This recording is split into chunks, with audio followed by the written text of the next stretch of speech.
Ces images tournées ce matin le démontrent. La bataille d'Alep se poursuit et les rebelles résistent dans leur bastion, le quartier de Salah Eddin. Hier, le régime affirmait qu'il avait repris le contrôle des lieux.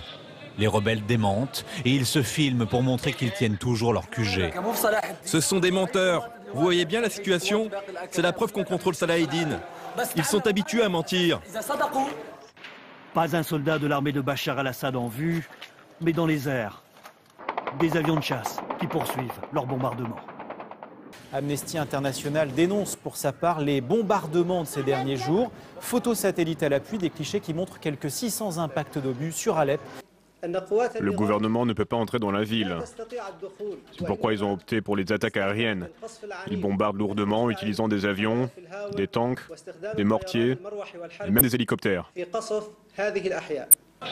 Une guerre de position qui transforme des quartiers d'Alep en véritable zone de guerre.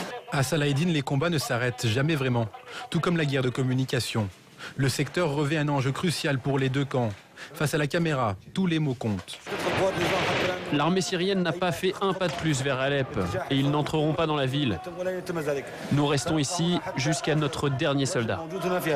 700 combattants des quartiers voisins d'Alep auraient rejoint les rebelles de Salah Eddin. Le drapeau des rebelles flotte au-dessus de ce quartier d'Alep, la capitale économique de la Syrie. Même si les snipers de Bachar el-Assad ne sont pas loin. Le régime met en place la même stratégie qu'à Homs. Repousser les opposants dans un seul quartier, les encercler et tout détruire. Depuis 24-48 heures, il y a plus d'avions et plus d'hélicoptères et plus d'artillerie qui bombardent de façon complètement aléatoire les quartiers contrôlés par l'armée libre. Les rebelles, eux, sont plutôt très bien installés avec des arrières qui sont protégées et des possibilités d'approvisionnement en armes, en munitions et en nourriture. Dans le quartier voisin de Boustan al-Qassar, ce sont ces mêmes rebelles qui semblent désormais régenter la vie des civils.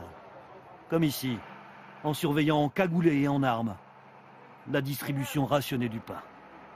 Trous de bombes et cimetières, au pied des immeubles, le quotidien à Alep.